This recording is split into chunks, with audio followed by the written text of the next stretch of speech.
ਨੀ ਕੁੜੀਏ ਮਾਂ ਤੇਰੀ ਆਂਦੀ ਪਈ ਸੀ ਐਡੇ ਸੋਹਣੇ ਸੋਹਣੇ ਰਿਸ਼ਤੇ ਆਏ ਨੇ ਤੇ ਕੁੜੀ ਮੇਰੀ ਦੇ ਨੱਕ ਤੇ ਨਹੀਂ ਕੋਈ ਚੜਦਾ। ਕੀ ਮਸਲਾ ਤੈਨੂੰ? ਹਲੀ ਮੇਰੀ ਕੁਝ ਸਮਝ ਨਹੀਂ ਆ ਰਿਹਾ। ਅੱਛਾ ਮੈਨੂੰ ਤੁਸੀਂ ਇਹ ਦੱਸੋ, ਤੁਸੀਂ ਜਿਹੜਾ ਆਪਣੇ ਵਿਆਹ ਦਾ ਫੈਸਲਾ ਵੇ ਦਿਲ ਨਾਲ ਕੀਤਾ ਸੀ ਕਿ ਦਿਮਾਗ ਨਾਲ?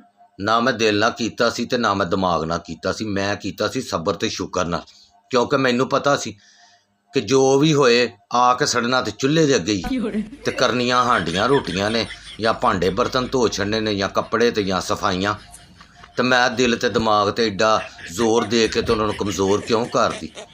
ਤੇ ਕੁੜੀਆਂ ਦੀ ਇਸੇ ਚੱਕਰ 'ਚ ਫਿਰ ਉਮਰ ਵੱਡੀ ਹੋ ਜਾਂਦੀ ਤੇ ਫਿਰ ਲੱਭਦੇ ਨੇ ਬਾਬੇ ਹੈਂ। ਤੇ ਅੱਜ ਕੱਲ੍ਹ ਦੀਆਂ ਤੇ ਕੁੜੀਆਂ ਦੀ ਉਂਝ ਹੀ ਸਮਝ ਨਹੀਂ ਆਉਂਦੀ ਹੈਗੀ। ਇਹ ਤੇ ਆਂਦੀਆਂ ਨੇ ਵੀ ਮੁੰਡੇ ਕੋਲ ਕੋਠੀ ਵੀ ਹੋਵੇ, ਗੱਡੀ ਵੀ ਹੋਵੇ, ਇੰਨੇ ਬੋਬੇ ਭਰ ਭਰ ਕੇ ਪੈਸੇ ਕਮਾਉਂਦਾ ਹੋਵੇ, ਤੇ ਨਾ ਕੋਈ ਸਾਡੀ ਸੱਸ ਹੋਵੇ ਤੇ ਨਾ ਸਾਡੀ ਕੋਈ ਨਨਾਣ ਹੋਵੇ, ਤੇ ਮੁੰਡਾ ਕਿਤੇ ਦਰਖਤ ਦੇ ਨਾਲ ਲਟਕਦਾ ਹੋਵੇ ਤੇ ਆ ਕੇ ਸਾਡੀ ਝੋਲੀ 'ਚ ਡਿੱਗ ਹਾਏ ਰੱਬਾ।